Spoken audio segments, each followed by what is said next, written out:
pour aborder l'amydalectomie, on va suivre un fil rouge. Il s'agit de ce petit garçon, 3 ans, 13 kilos, pas d'antécédents particuliers, mais quand même, il a des troubles du sommeil, comme beaucoup d'enfants, on le verra. Il ronfle la nuit, les parents ne savent pas trop s'il y a des apnées, et puis il est plutôt maigrichon, puis vous voyez, il a une tête qui est assez caractéristique, ce petit poulet, et surtout, quand on lui demande d'ouvrir la bouche, eh bien, on voit qu'il a une hypertrophie importante des amygdales. Donc on va parler de l'amydalectomie puisque c'est ce qu'on va lui proposer. Alors vous avez tout d'abord l'évolution des chiffres de cette intervention dans les 30 dernières années. Vous voyez que l'incidence de cette intervention a considérablement diminué. On en est à l'heure actuelle à peu près à 40 000 amydalectomies par an en France. Donc c'est à la fois une diminution, mais c'est un nombre non négligeable. La particularité de cette intervention, c'est que d'une part, elle est réalisée dans toutes les structures à l'heure actuelle en France et que néanmoins, elle est grevée d'une certaine morbidité, voire même mortalité. En l'occurrence, il y a à peu près 1 mort par an post-amydalectomie.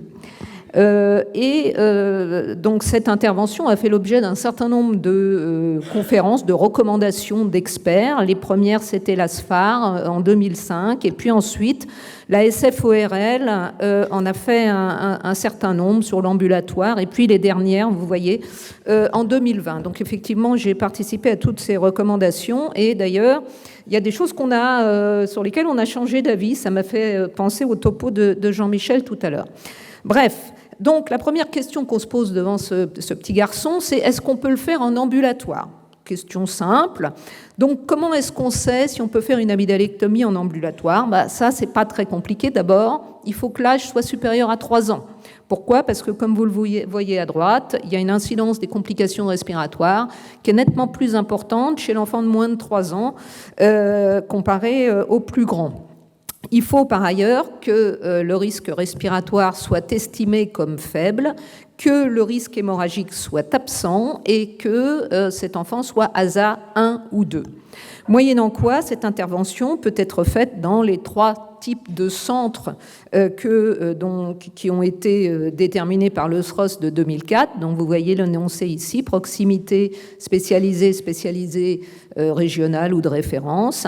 Je vous ai remis ici un texte, deux petits extraits de texte. Le premier sur l'ambulatoire, c'est issu de la dernière recommandation de la SFORL qui finalement vous donne les 3 critères principaux. Le premier critère, c'est l'absence d'argument clinique qui peut suggérer qu'il y a des complications post-opératoires, c'est ce qu'on a vu tout à l'heure. La possibilité et l'acceptation de la famille, bien évidemment, et la capacité de cette famille. Et puis aussi, ça tient à la structure, c'est-à-dire la capacité de la structure à organiser dans des conditions satisfaisantes l'acte d'amydalectomie en ambulatoire et par ailleurs, à pouvoir l'accueillir en hospitalisation si nécessaire dans les règles de l'art, c'est-à-dire avec du personnel formé. Ce que vous voyez ensuite en surligné en vert, c'est le texte issu des fameuses recommandations des RPP sur l'organisation de l'anesthésie pédiatrique qui ont été validées en 2023 et qui concernent l'hospitalisation. C'est juste que pour rappeler, c'est en cohérence avec la charte de l'enfant hospitalisé, qui est ancienne, 86, et c'est pour rappeler que dans les structures, il faut que, dans les structures qui sont mixtes, adultes-enfants, il faut qu'il y ait une zone dédiée en termes d'hospitalisation et que par ailleurs le personnel soit formé à la pédiatrie. Tout ça, ce sont des évidences, mais encore fallait-il les rappeler. Donc, les différents centres, vous les connaissez, je les ai quand même remis, on ne va pas les détailler parce qu'on n'a pas le temps. Néanmoins, vous savez qu'on distingue 3 types de centres, ou 2, c'est-à-dire qu'il y a le centre de proximité que vous voyez à gauche, qui lui va accueillir des urgences et du programmé chez l'enfant de plus de 3 ans et de l'ambulatoire de moins de 3 ans de plus de 1 an. en sachant que cet accueil, il est quand même déjà, même au niveau au moment du SROS 2004, soumis à la condition d'une activité, d'un minimum de volume d'activité et de compétences pour les praticiens qui vont exercer cette activité, même en centre de proximité. Les centres spécialisés ou spécialisés régionaux, ils sont caractérisés par la présence d'un service de chirurgie pédiatrique, un service, une garde assurée 24/24 et des compétences, là encore, des médecins, anesthésistes et chirurgiens pour les enfants de 0 à 18 ans. Et celui qui est régional, il a la réanimation et les réanimations spécialisées. Voilà. Donc ça, c'est la base de l'organisation des soins en anesthésie, en chirurgie pédiatrique, chirurgie et anesthésie pédiatrique en France. Alors maintenant, si on revient à notre petit Arthur et à ce qu'il faut faire en préopératoire d'une amygdalectomie, la première chose, c'est d'évaluer le risque respiratoire, parce que ce risque respiratoire va conditionner finalement le type de surveillance qui sera nécessaire pour l'enfant. Donc, vous avez un certain nombre de conditions. Donc, l'âge inférieur à 3 ans, on l'a vu. Le SAOS, c'est-à-dire le syndrome d'apnée obstructive du sommeil sévère, et puis tout un tas de pathologies qui s'associent finalement à une composante obstructive qui majore la composante obstructive. Donc vous les avez ici, c'est les malformations, genre les syndromes de Goldenhar, les Crouzon, etc., les maladies neuromusculaires parce qu'il y a une hypotonie pharyngée, évidemment les signes d'insuffisance cardiaque droite, l'obésité morbide. Il faut savoir que de toute façon, l'obésité majore le risque de complications respiratoires. Les maladies métaboliques, c'est la mucoviscidose, pas la mucoviscidose, et toutes les maladies métaboliques, et la trisomie 21. Et puis, il y a aussi d'ailleurs, dans le risque respiratoire augmenté, les enfants qui ont eu une infection récente ou qui ont, par exemple, une pathologie asthmatique non contrôlée. Pourquoi ? Parce qu'il existe une hyperréactivité des voies aériennes chez ces patients. Donc tout ça, c'est assez facile à connaître, sauf peut-être quand même le SAOS sévère. Pourquoi c'est compliqué le SAOS sévère ? Eh bien parce que diagnostiquer un SAOS c'est facile, relativement vous allez voir, mais par contre caractériser sa sévérité c'est déjà beaucoup plus compliqué. Donc évidemment, vous voyez en bas les deux carrés roses là, ce sont quand vous avez ce type de facteurs présents, eh bien la prise en charge se fera dans les centres qui sont exposés là, c'est-à-dire spécialisés ou spécialisés régionales. Bref, donc le diagnostic du SAOS, on va aller très vite finalement. Ça, à chaque fois que vous aurez des carrés bleus comme ça, c'est tiré des dernières recos de la SF-ORL. Donc ce diagnostic, il est clinique, et il est clinique d'après l'interrogatoire des parents. Il y a des signes nocturnes, il y a des signes diurnes, et à cet interrogatoire va s'associer l'examen des amygdales. Si les amygdales sont hypertrophiques, on considère que c'est donc un SAOS. Il faut savoir qu'il y a 27% des enfants qui ronflent la nuit et qu'il y en a à peu près 5% qui font des apnées. Donc c'est une pathologie très fréquente. Alors, bon, on a vu qu'il y avait un SAOS, mais en fait, ce qui est important, c'est de déterminer la gravité de ce SAOS. Et là, c'est déjà beaucoup plus compliqué. Alors, la gravité, elle va évidemment conditionner le risque de complications, que ce soit des obstructions, des désaturations, ou aussi, bien sûr, c'est associé l'augmentation de la sensibilité au morphinique. Donc, comment on fait ? De toute façon, normalement, la gravité du SAOS, elle est sous la responsabilité diagnostique de l'ORL. Donc, comment il fait l'ORL ? En fait, c'est pas si simple que ça, vous allez voir. Il y a un certain nombre de questionnaires, on ne va pas les détailler parce que c'est très compliqué et vous n'avez pas besoin de les connaître, mais je vous les ai mis pour pouvoir les citer. Par exemple, celui-ci, avec un interrogatoire à 6 items, une cotation des items, bref, et un chiffre qu'on obtient, 2,75. Si c'est supérieur à 2,75, vous êtes face à un SAOS modéré ou sévère. Et finalement, les ORL, ils ont des petits logiciels automatiques pour calculer ce score. Alors, et ce score a une équivalence en termes de polysomnographie. On considère que, donc, quand il est supérieur à 2,75, ça fait comme si ça équivaut à plus de 5 épisodes à la polysomnographie. Donc, la polysomnographie, c'est finalement presque la méthode de référence pour diagnostiquer ces SAOS, sauf qu'on en fait très très peu parce que c'est compliqué, ça revient cher, etc. Et que donc, il y a des indications très spéciales, en général, quand il y a des doutes diagnostiques avec des comorbidités associées. Néanmoins, vous voyez qu'il y a une classification, vous l'avez ici, elle est classique, c'est pas la même que chez l'adulte, puisque vous voyez que le SAOS modéré, c'est plus de 5 événements, c'est-à-dire 5 épisodes d'apnée ou hypopnée par heure. Chez l'adulte, c'est plus élevé que ça. Et il est sévère si c'est plus de 10 chez l'enfant. Alors, encore un autre score, je ne vous le détaille pas parce que là encore, vous n'avez pas besoin de le connaître, mais vous voyez que à chaque fois, c'est est-ce qu'il ronfle fort, est-ce qu'il s'arrête de respirer, est-ce qu'il faut le secouer, etc. Bref, par contre, là, je vous montre un tableau de synthèse, et c'est la seule chose finalement à connaître, sur l'évaluation de ce SAOS et avec les différents modes d'évaluation, que ce soit la polysomno, l'oxymétrie nocturne dont je ne vous ai pas parlé, mais qui permet aussi un score qui s'appelle le MOS, c'est le papier de McGill, et puis le SHS, le score que je vous ai montré, qui est un peu complexe, avec le seuil à 2,75. Bref, donc vous avez ici, finalement, ce qui vous permet de dire cet enfant peut être pris en charge en centre de proximité ou doit être pris en charge dans un centre spécialisé. Normalement, là encore, vous n'êtes là que pour, à la limite, vérifier que vous êtes dans le bon range. Et dans tous les cas, il faut se méfier des enfants obèses, bien sûr, parce que ça majore le risque de complications respiratoires.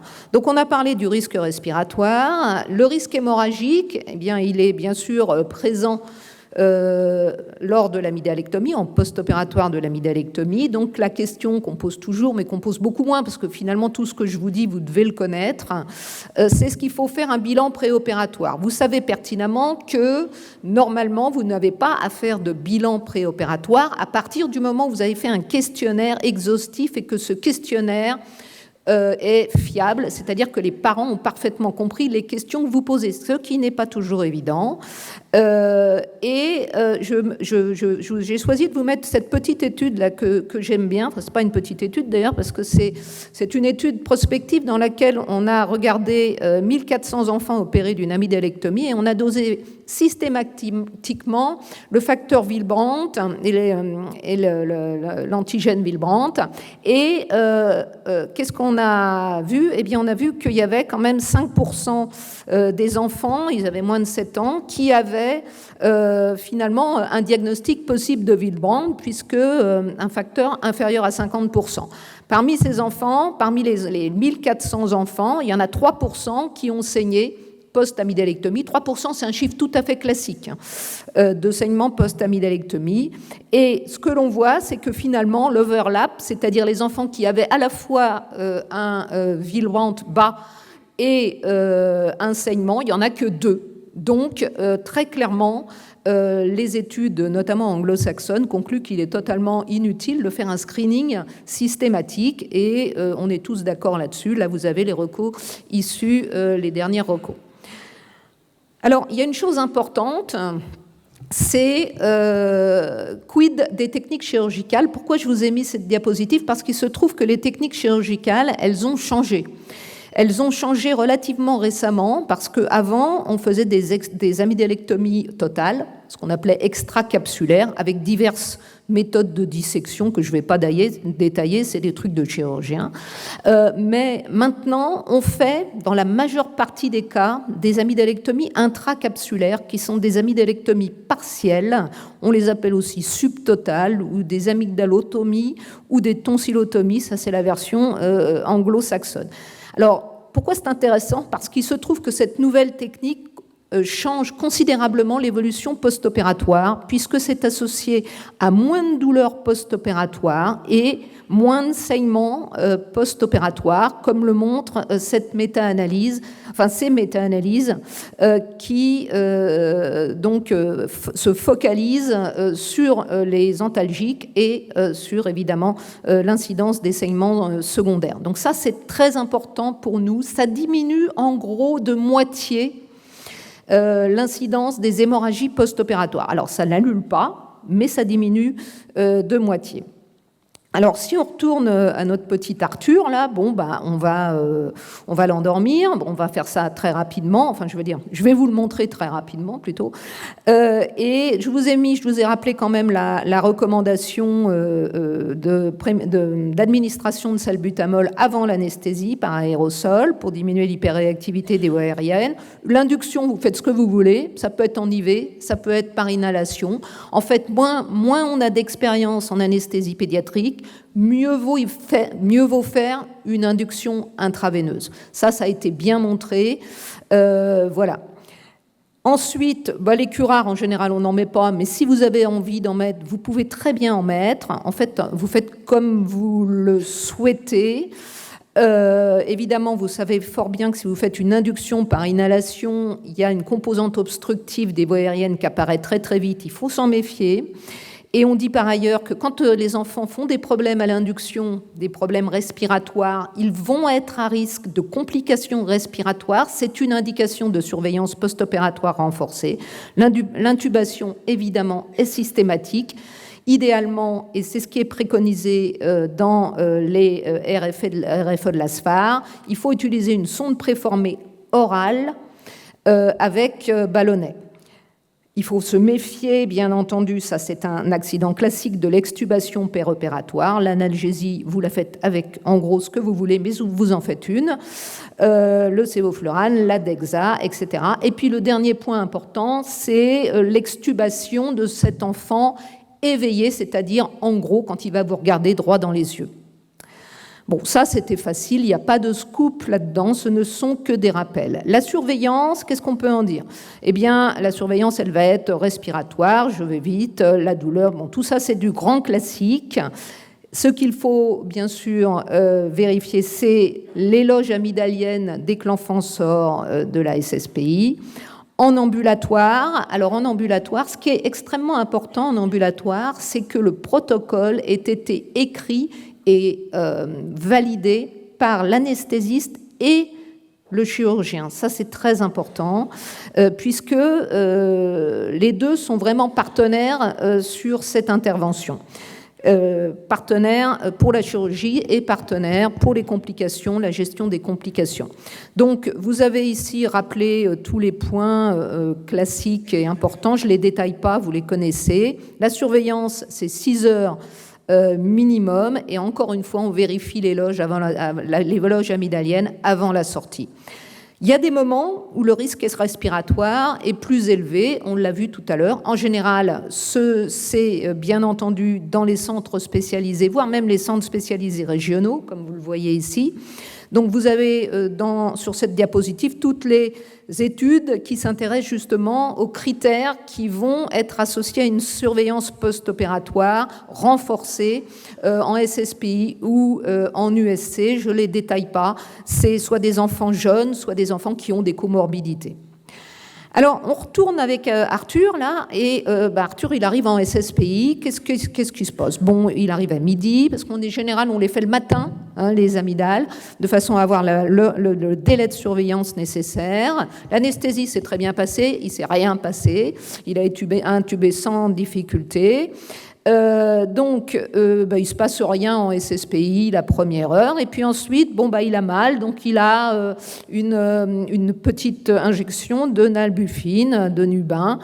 Voilà. Et puis, un quart d'heure après, il n'est pas terrible. Il commence à crachouiller du sang.